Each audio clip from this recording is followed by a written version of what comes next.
Anthony.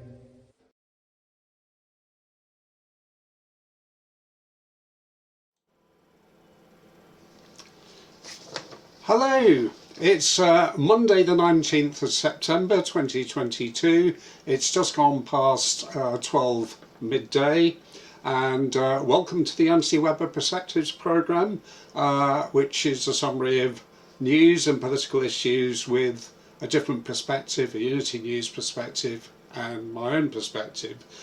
You can follow me, Anthony-Webber, on at Tony_Webber at Twitter, or at National Alia UK. On Facebook, I'm Anthony David Webber Facebook. It's the 262nd day of 2022, 103 days left to go before the end of the year, and then it's 2023. So let's look at the news issues today. We've obviously had the funeral of Her Majesty Queen Elizabeth II, and we'll be dealing with that and King Charles III and more. Also, we'll be dealing with the conduct of the government during this mourning period, the conduct of the old mainstream media during this period, and what special days there are today. The very sad passing away of well-known freedom fighter Jeff Wyatt, the issue of free speech, update with Unity News, the state of the NHS, the parliamentary debate on COVID-19 vaccines, which has been postponed, why we need to make sure we have a proper choice at the forthcoming general election and indeed local elections, the campaign for the UK to be neutral in the Ukraine, update on the migrants and immigration situation, what's happening with the strikes, the party conferences, and of course an update on what the freedom movement as a whole is doing, or what the various organisations are doing over the coming weeks. The new medical declaration, which has come, for those of you who remember the Great Barrington Declaration, there's been a later one now. Update on the energy cost of living situation, and other things up to date on Ukraine and Afghanistan and so on. So let's deal with the death of the Queen. Well, many people like myself have only known one monarch, Queen Elizabeth II, so it does mark the passing of an era, and it's been, for many people 70 years, so what that 70 years represents a lot to them. The passing away of the monarchy is a multifaceted issue, affects people in different ways, and I think a lot of people certainly had a lot of respect for the character and personality of the Queen, and putting political issues to one side, I think that is one of the main issues. And I think in the coming weeks we'll certainly be discussing the issue of the monarchy and all sorts of things like that, but won't be doing it today because it is a funeral day and it's not really right to do that. It's worth sort of bearing in mind that although we've got King Charles III as the new monarch, there's a process which is being followed, and since the moment of Queen Elizabeth II's death on the 8th of September, obviously her eldest son Charles has been King of Great Britain and Northern Ireland and all the other titles he's got. But Charles III still has to be crowned sort of officially, and although he was proclaimed king on Saturday the 10th of September, the actual ceremonial coronation service will take considerably longer, and it's actually likely to be in the summer of next year, 2023. Now, it may seem a long time, but with the late Queen's father, King George VI, he died in February 1952, but her official coronation took place in 1953. And the coronation of Prince King Charles III will probably be in Westminster Abbey because that's where they've been since 1066.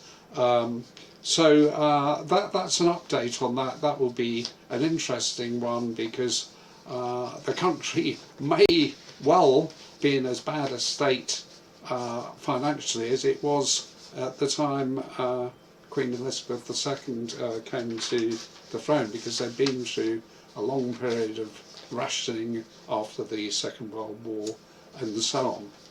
But let's look at the conduct of the government during this period of mourning, and have they actually tried to take advantage of the sympathy which has been expressed for the late Queen Elizabeth II. What I have noticed is, if we go back to the service at St Giles Cathedral in Edinburgh, it certainly seemed to me that the SNP leader was trying to surreptitiously use her part in that service to promote her own cause, which I personally thought was a bit unseemly. And then we had the announcement from the Prime Minister's office that the Prime Minister, Liz Truss, would be accompanying the new King Charles III on his tour of the nations of the UK. Now, that is not normally the done thing, but is that piggybacking on the sympathy for the Queen? That's a question people can ask themselves, but if it's not necessary, particularly when you've only been the Prime Minister for a very short period of time, and you only became Prime Minister because 80,000 members of the public who so happen to be members of the Conservative Party voted for you, and 60,000 voted for the opponent.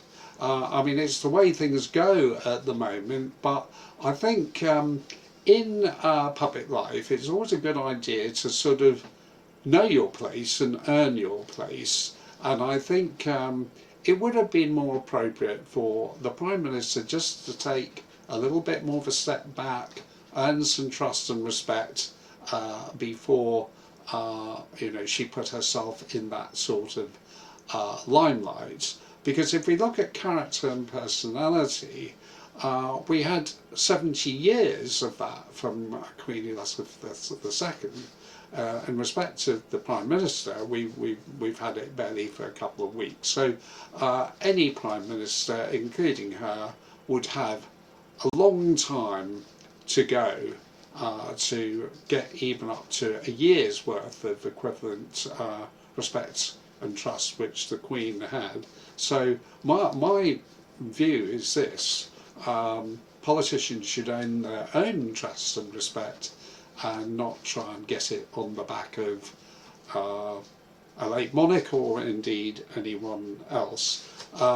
What has the government been doing in this period? Well, they've been getting on with a number of things. They certainly haven't stopped their warmongering in the Ukraine, and you'd think there would be a little bit of respect, and perhaps, as in a lot of conflicts, there's a pause, almost a sort of ceasefire, but not from the part of the government. But look what happened with the funeral arrangements for Her Majesty Queen Elizabeth II. Normally with these occasions, countries which have diplomatic relations with the country are automatically invited to the funeral in some shape or form, either their Prime Minister, President, or their ambassador in the UK. Now, what happened on this occasion, the Prime Minister's office, who advised King Charles on who should be invited, made sure that a number of countries were specifically excluded, and that included Russia. Now, when you bear in mind that the royal family has quite a history in respect of Russia, Her Majesty and Prince Philip did actually have a royal visit to Russia, and a number of members of the royal family have had a number of visits to Russia, including Prince Charles. So if you look at the fact that Her Majesty the Queen was quite well known as a bridge builder, somebody who could bring about peace and tranquility, there was a great opportunity here to invite somebody from Russia to attend the funeral. But the opposite was done by the government. It was a complete snub.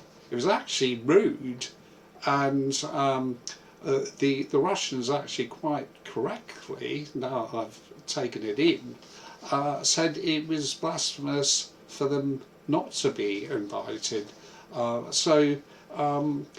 A number of people have said to me it's such a shame because a great opportunity was lost by not inviting them, we'll see if they're invited to King Charles's official coronation, but of course that could be a year away. Also not invited was Syria.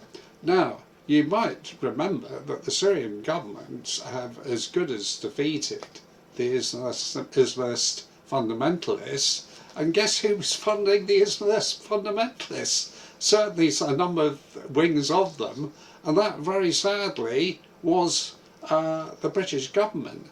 And the Syrian government were protecting Christians, their multi-faith country, and we're not inviting them.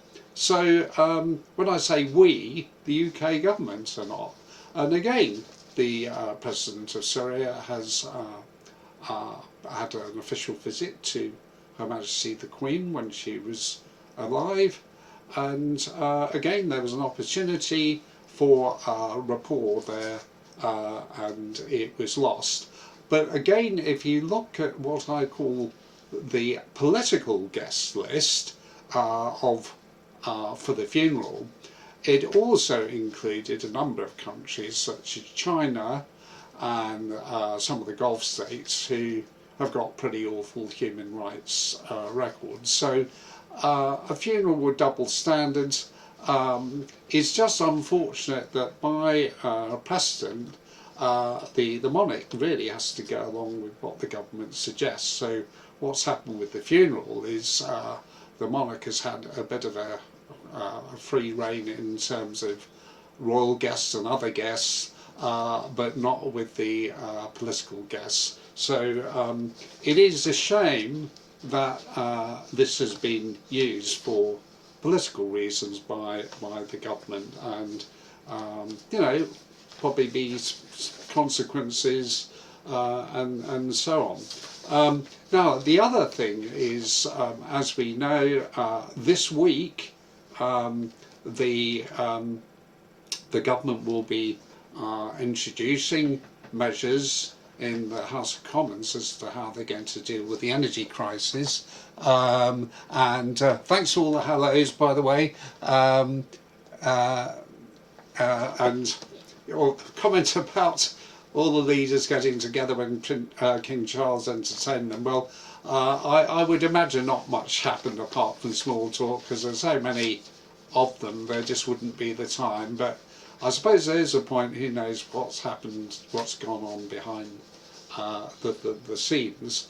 But anyway, going back to the main item, and that is we will have some debate in Parliament, and of course the finer small print about what the government is proposing regarding energy costs, and also as to whether there'll be some sort of mini budget and so on.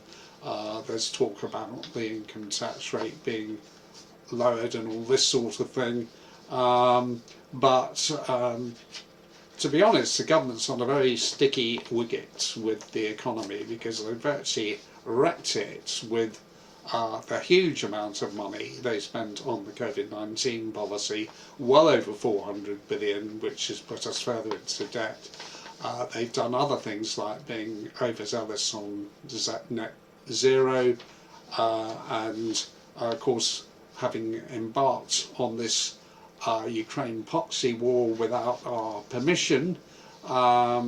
They've caused, you know, extra horrendous costs for the British public. But we will see what happens with these proposals in the House of Commons. We'll also see what, if anything, the opposition say, whether they're going to try and amend something or whatever. But one of the problems with the opposition is they've been supporting the proxy war in the Ukraine, and I know there's big efforts at the moment to get the Labour Party to change their minds, and indeed the Liberal Democrats, but at the moment they're supporting the government. So that policy means a worsening of the economic plight of the average British citizen. But here's one of the things the government has been getting up to try and you know, help their agenda. Now what's happened is they have brought out a report by Goldman Sachs. Remember these bankers who were bailed out some years ago by the British taxpayer? Well, they've conveniently brought out a report which says that they maintain that most of Europe will be able to deal with this energy crisis, and there will be a reduction in energy prices next year, and the bailout by the government won't need to be so high.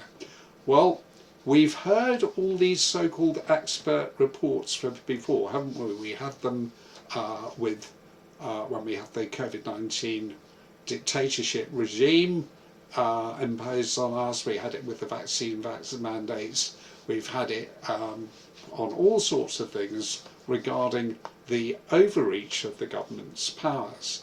But now we've got a very clever ploy where the government's sort of saying, well, we don't need to do much, we don't need to change our Ukraine policy, we don't need to help the public too much, because there's been a report saying that the energy prices are going to go down.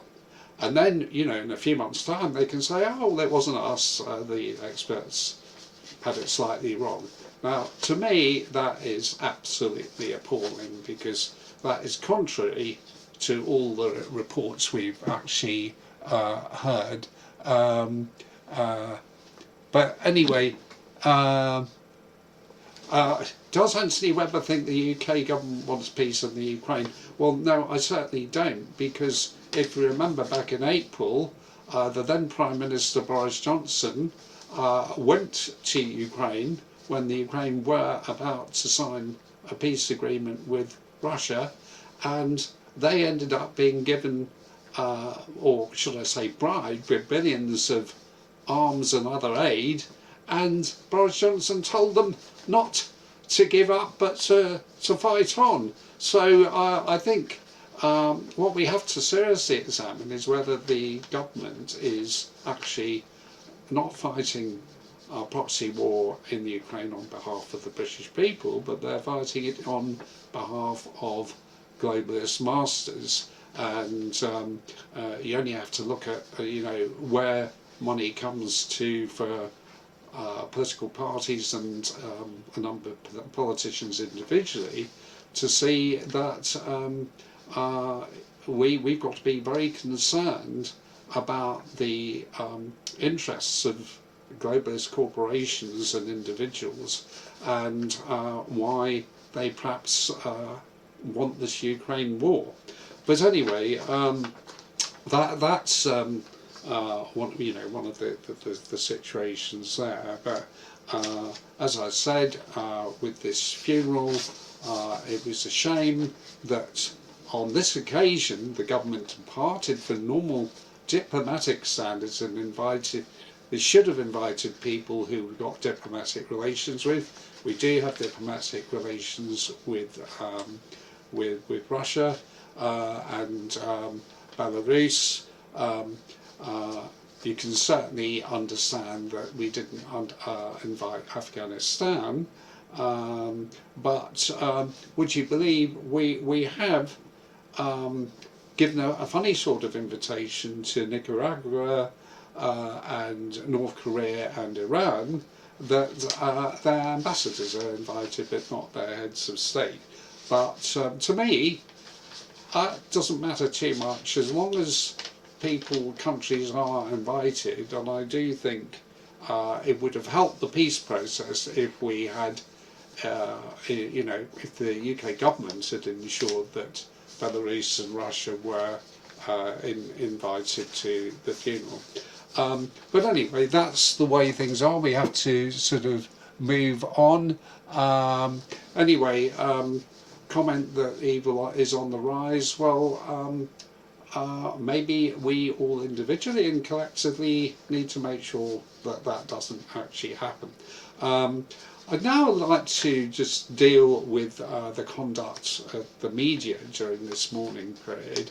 And I think people will have their own opinions on this, and I'm talking about the old mainstream media, not the alternatives which you have with Unity News and others.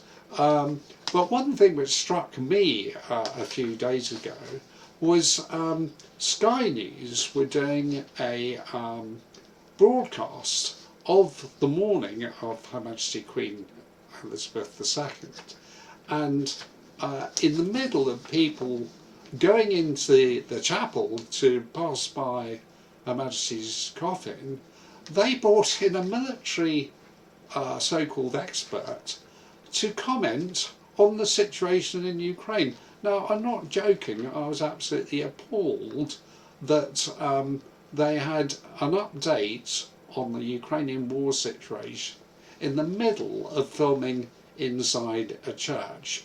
And I was so appalled, I did one of my rare things and wrote off to complain to the regulators. Still waiting for a response, but I think they've just got no excuse whatsoever for that. Obviously it complained to Sky News as well.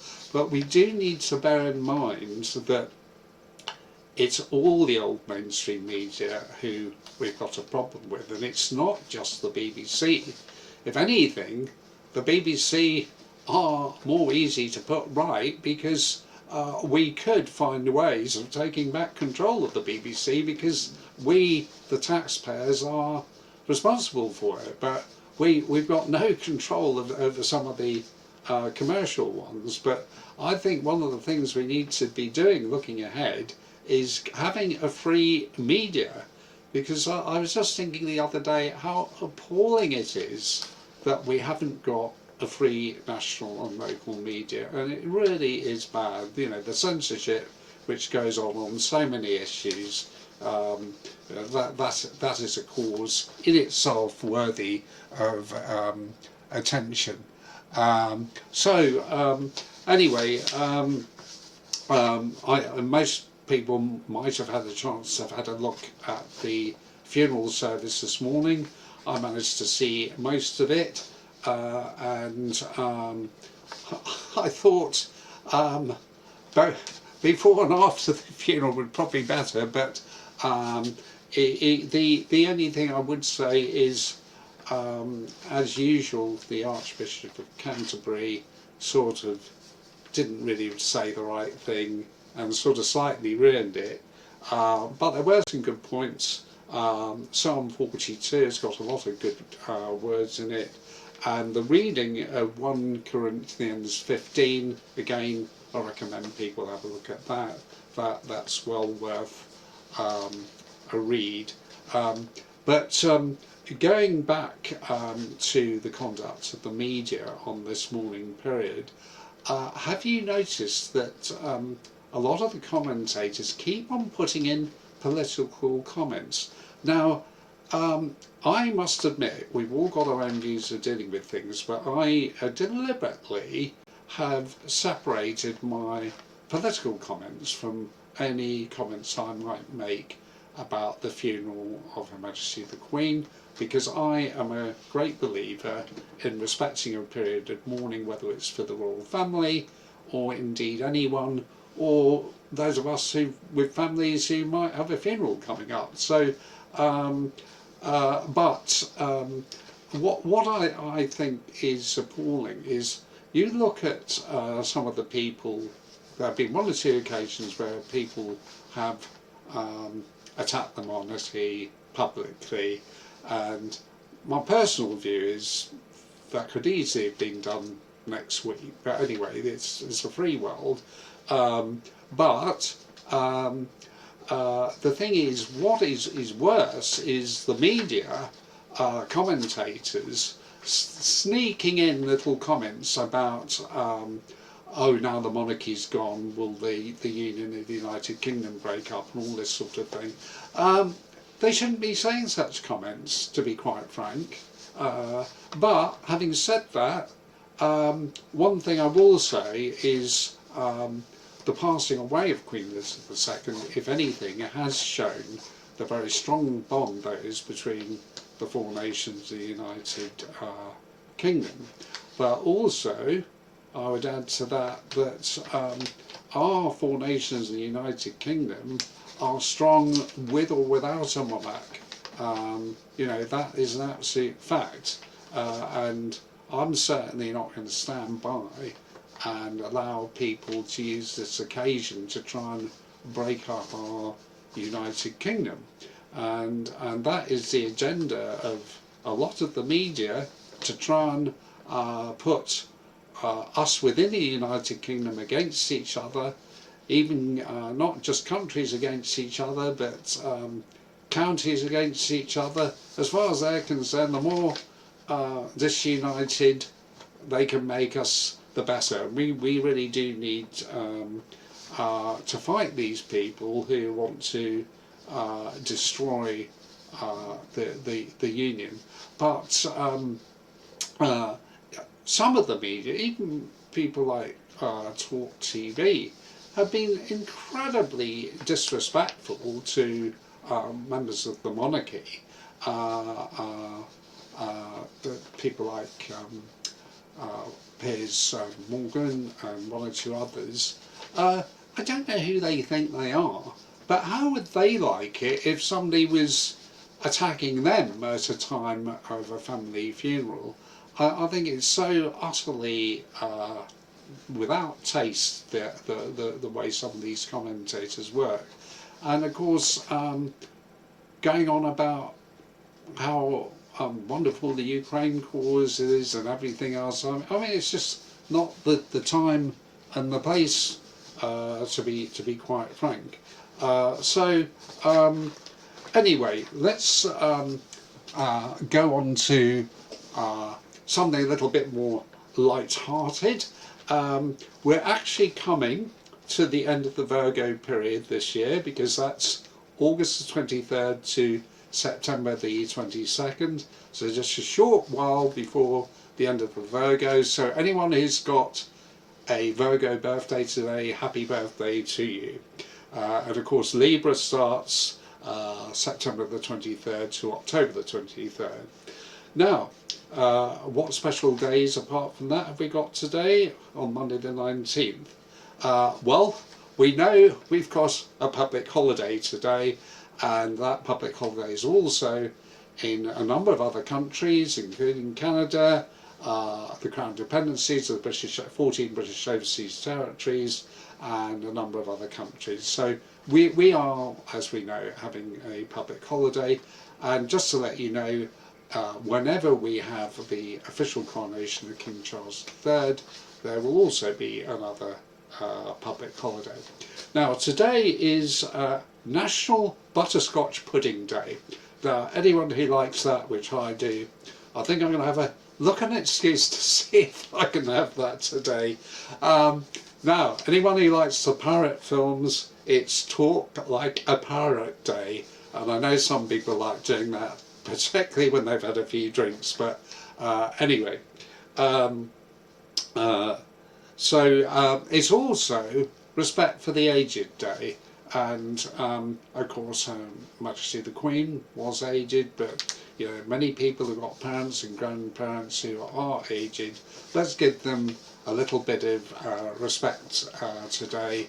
You know, there have been so many cases where they've been treated so badly by the government and the NHS and care homes during the COVID period, and you know, that's not the way to treat the elderly. Now, just to let you know, tomorrow, Tuesday the 20th, the special days then are National Fried Rice Day. Now, I don't know if people like that, but I certainly do. National Pepperoni Pizza Day. Well, would you believe I'm one of the few people who doesn't like pepperoni pizza? I like virtually every other one, but not that one.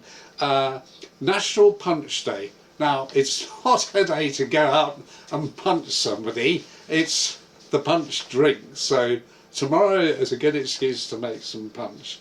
National String Cheese Day, again for people who like that. National Kozo Day, and National Get Ready Day. Now, how many of us need to get ready and get ready on time? Now tomorrow, and I'm not going to give any more after tomorrow, the 21st of September, National Chai Day, National Miniature Golf Day, National Pekin Cookie Day, World Gratitude Day, and you know, there are things we all need to be grateful for. Escapology Day, I wouldn't recommend getting into anything like that because it might go wrong. World Alzheimer Day, that's very much associated with you know, Respect for the Aged Day, and International Day of Peace on Wednesday. That's worth bearing in mind when we've just had the funeral of Her Majesty, to bear in mind that she very much believed in peace, and I'm sure in later programmes we'll look at whether she was constrained with her Christian ideals by the governments of the day. I'm sure that we will find that out in time, but I've got an open mind on the subject. Now, what about the month of September? What are we celebrating? Still got a while to go before the month and September. Just seeing the comments about punching, so I see people have got a sense of humour. This month is National Suicide Prevention Month. You know, people do get down, and you know, perhaps we can help people who are in that sort of situation. Read a New Book Month, National Piano Month. Got so much respect for people who can play pianos because I can't. Sepsis Awareness Month, Sourdough September, National Chicken Month, National Ovarian Cancer and National Childhood Cancer. Cancer is a major threat, and time we looked at more of the natural remedies which can deal with cancer. A National Mushroom Month, I dealt with that last week, the good and bad points of mushrooms, and Kiara Awareness Month, National Sewing Month for those who are into sewing, Be Prepared, National Preparedness Month, National Library Sign Up Card Month, Milkshake Month, Pulmonary Fibrosis Awareness Month, Hunger Action Month. I think the hunger's not only just started, but it's going to get far worse as this government continues with their crazy Ukrainian policy. National Friendship Month, and that's well worth bearing in mind with all the people we know. Let's keep those bonds of friendship which we form, particularly in the freedom movement, because a lot of people have got to know a lot of new friends over the last couple of years, and let's hope those friendships get stronger. It's Hispanic Heritage Month. That was September the 15th to October the 15th, and there's a huge Hispanic influence throughout the world, because at one time they had quite a big Spanish empire, incorporated most of South America and various other parts of the world. Now, what started on September the 19th for a week, International Week of Happiness. So, although there's been a funeral today, there's been a parade of mourning, let's actually look at reasons to be happy, to cheer people up. And let's go out today, enjoy today, and be happy. Anyway, I'm now going to deal with another very sad event, and that is the passing away of well-known freedom fighter Jeff Wyatt.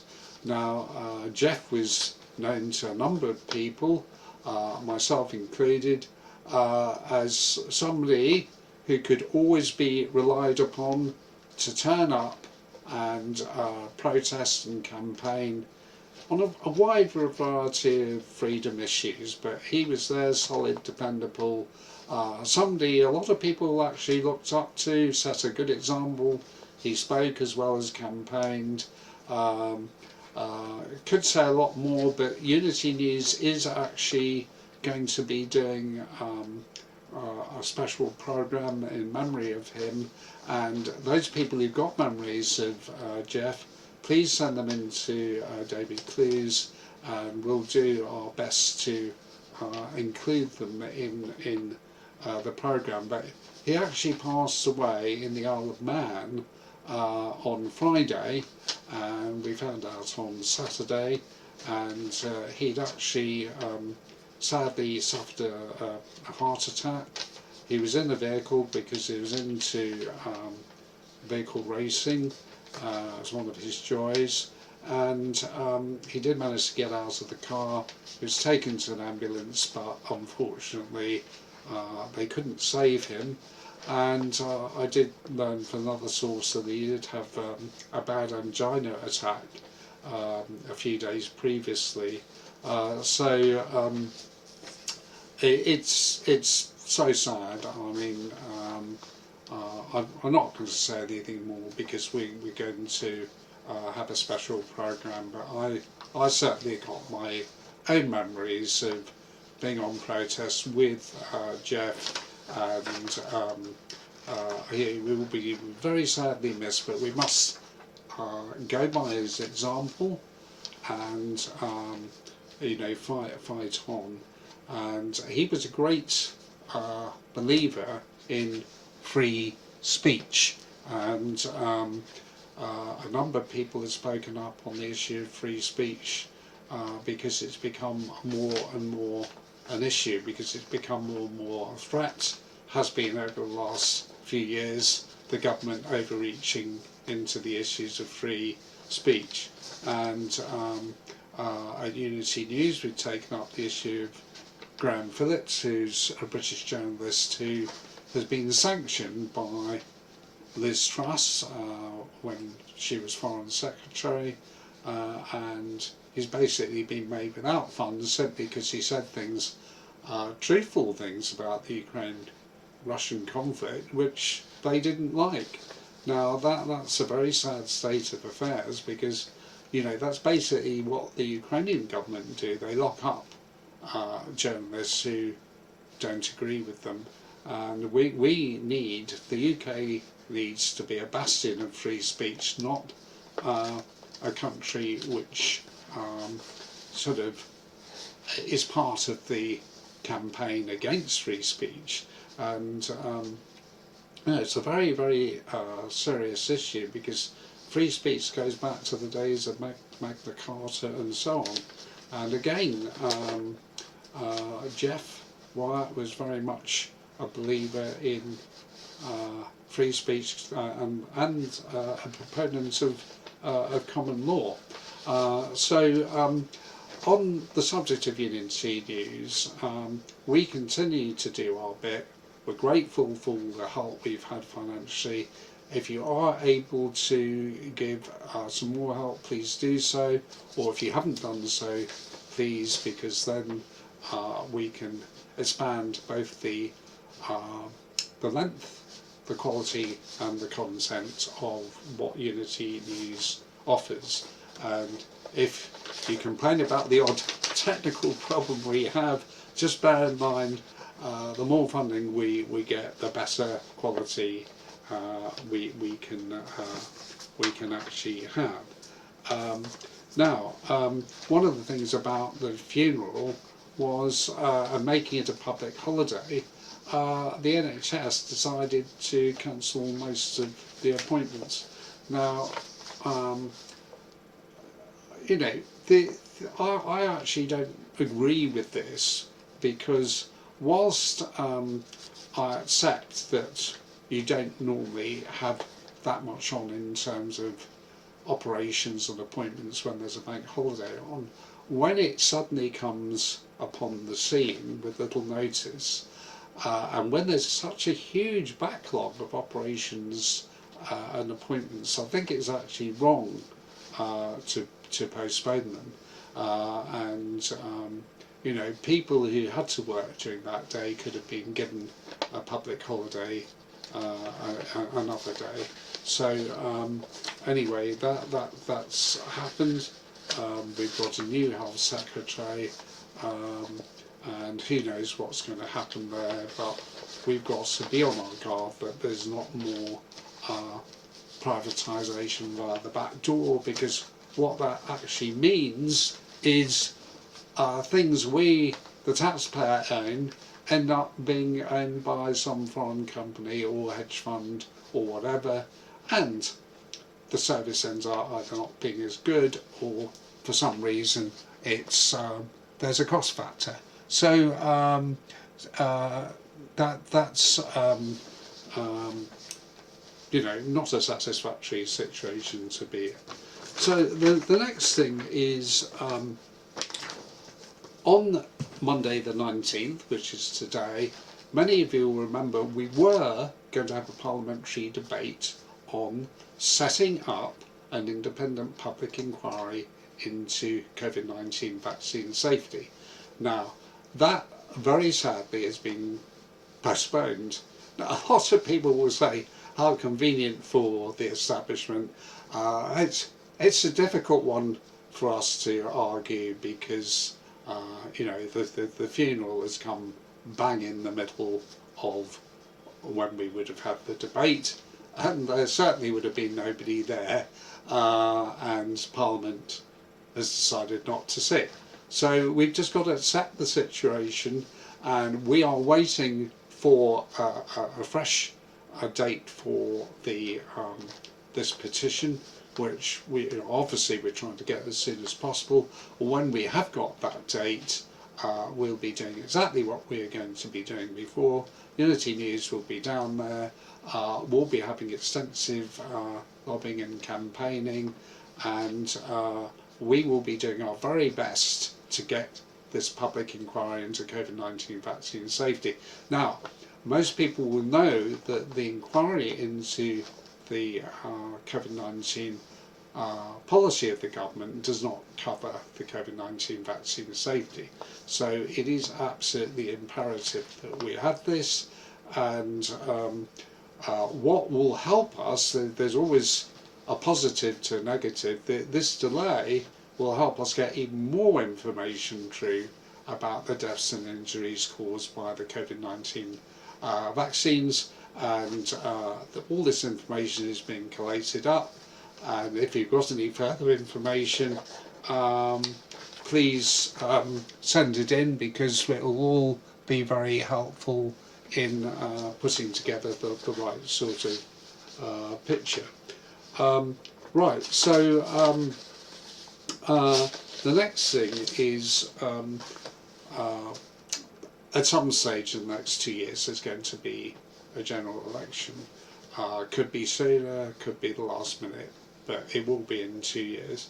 Now, more and more people in the freedom movement are thinking, if we're going to get the choice of what the parties are offering at the moment, it's not going to be satisfactory, because we'll just get a continuation of what we've had.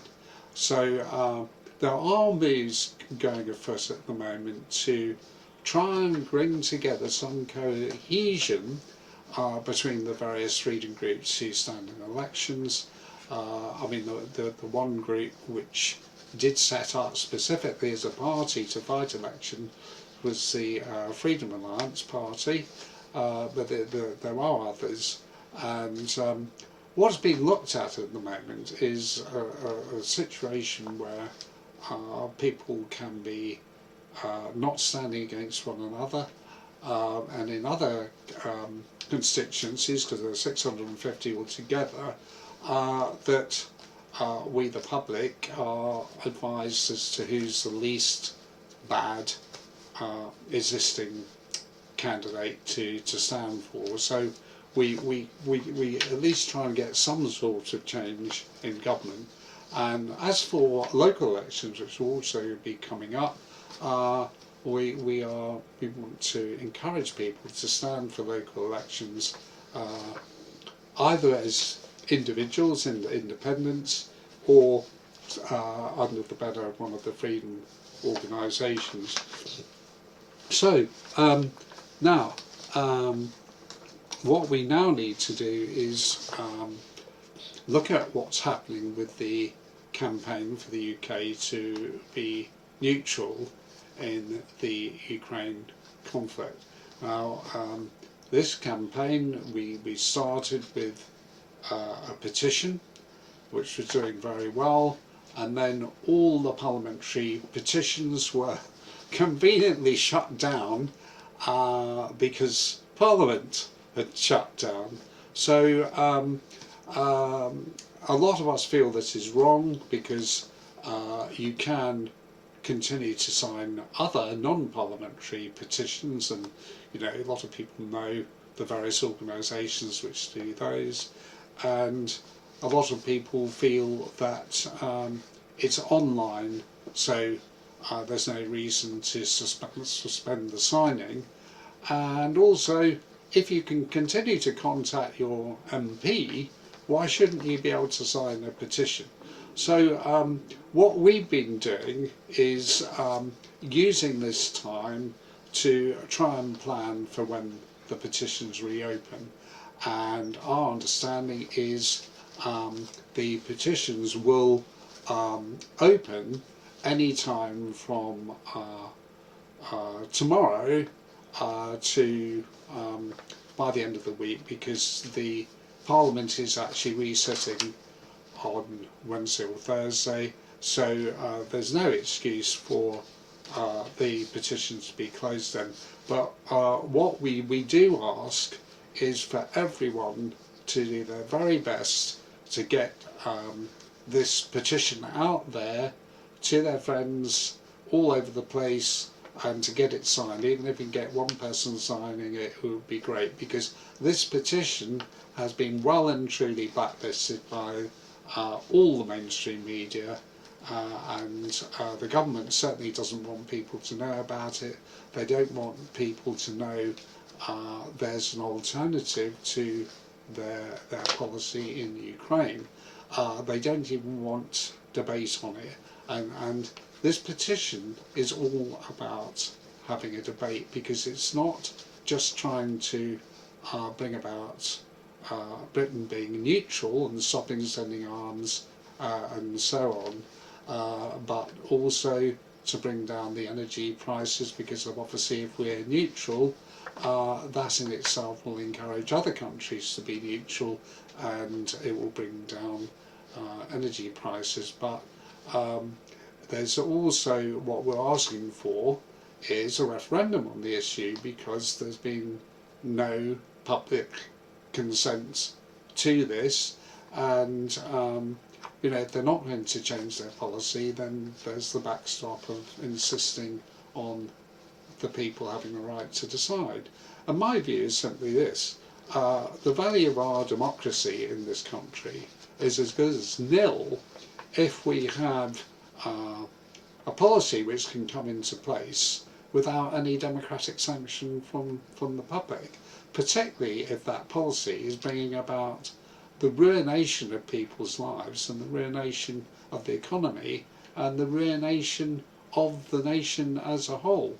So it's absolutely imperative that everyone does their best, certainly towards the, you know, perhaps from Wednesday onwards, really push it, because we want to get the government on the defensive.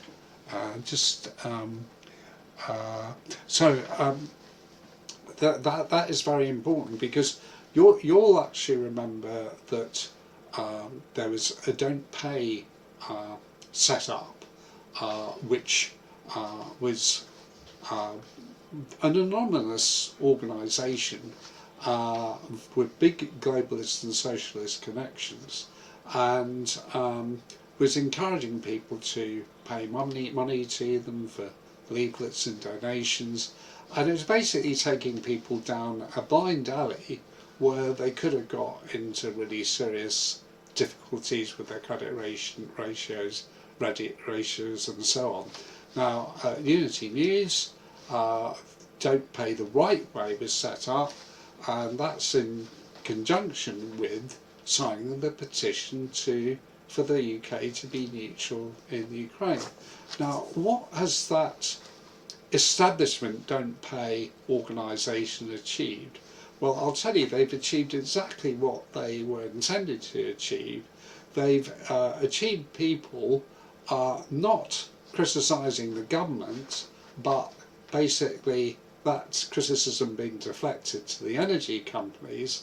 And, you know, however guilty the energy companies are of exploiting the situation to increase their profits, the situation is caused by the government, not actually by them. So the Don't Pay organisation was basically a tool to support the government. So now we've got to put the flak back on the government, because if their policy is put under the microscope, then they will have to seriously consider changing it. So, you know, please give support to that.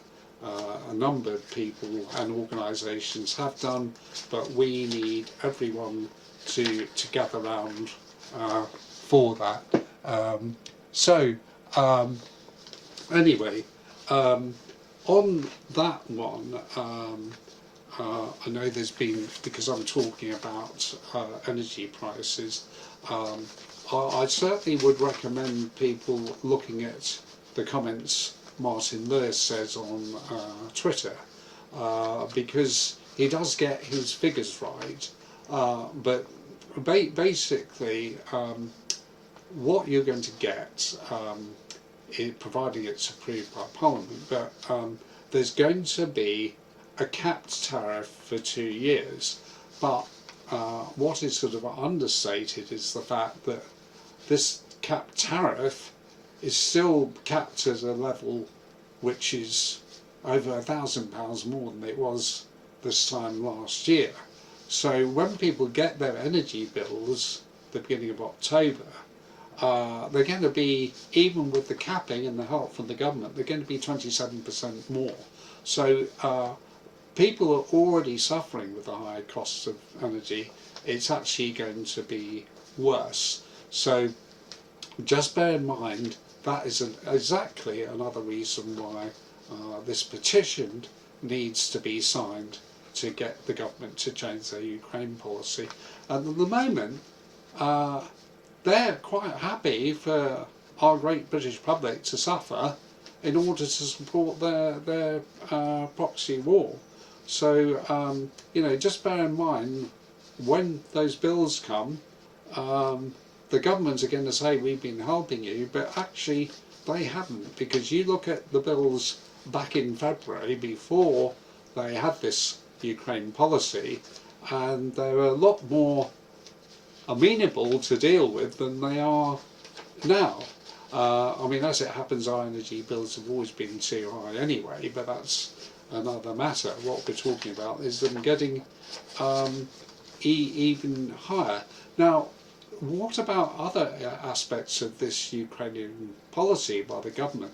Because, so they're helping a little bit with the energy prices, but it's costing us, the taxpayers, up to 170 billion, might be more than that. And that means more borrowing, means children and grandchildren are going to have to pay for that in the future. Probably means the government's going to cut down on services and so on. But that is just energy prices. What about the cost of living? Anyone been to the shops lately and seen how the prices are going up virtually daily on pretty essential items? Now that's also caused by the government's Ukraine policy. What about inflation? What about rising interest rates? What about recession? What about people losing their jobs? All caused by the government's Ukrainian policy. Now, I've already said earlier, it's not totally the Ukraine policy, it's policies before, but all of these policies are part of what's called the Great Reset, where a few elite people, globalists, managed to take more and more control of us individually and of our countries, and we do need to fight that by any means we can. So keep the comments coming in, but anyway, whilst this mourning period has been going on, it hasn't stopped the government doing anything about the migrants coming across the channel, or indeed the increasing flow of immigration. And we keep on getting comments about what the government will do, but anyone take a record of what the government has said they would be doing over the last few years, yet nothing actually happens. And I've often said that this government acts as though they're an opposition party. They're the ones who make decisions, so stop making comments and actually do some action, because this country is actually being destroyed. Now, I noticed that President Macron in France has said that there are many parts of the country where, funny enough, British people like to go and buy property. He's now said that he's going to farm out the huge number of immigrants they've got in France all across the country. Now, bear in mind, Suella Braverman, the new Home Secretary, her predecessor, Priti Patel, said she was going to insist every part of the country had its fair share of immigrants and migrants. So this is another issue we need to be very, very careful of indeed.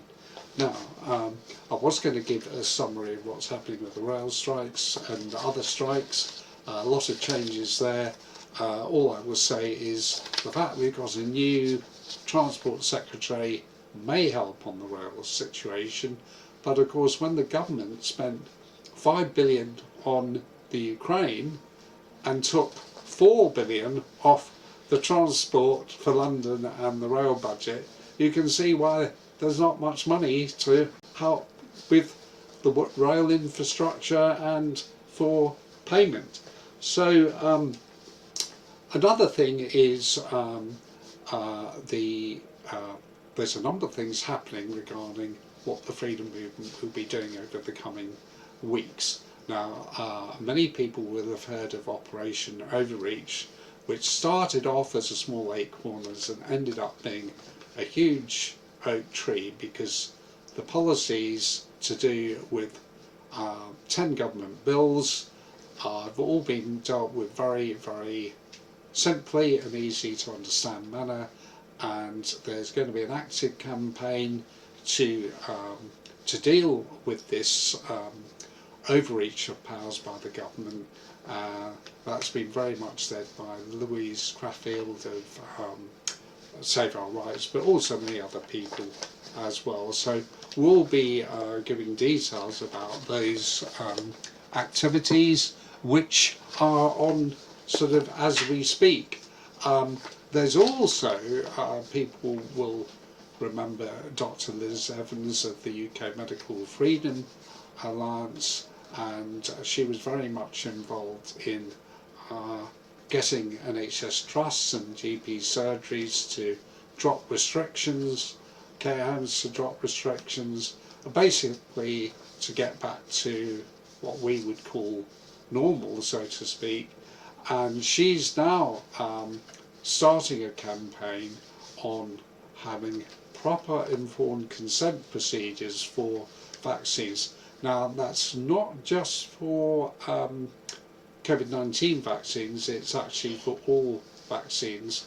And I think it's a very good idea, because this idea of explaining to people what they're going to take, whether it's vaccine or some other drug, you know, people do need to know that generally with most drugs and vaccines there's a downside as well as an upside, and people need to be able to make a proper informed decision on that.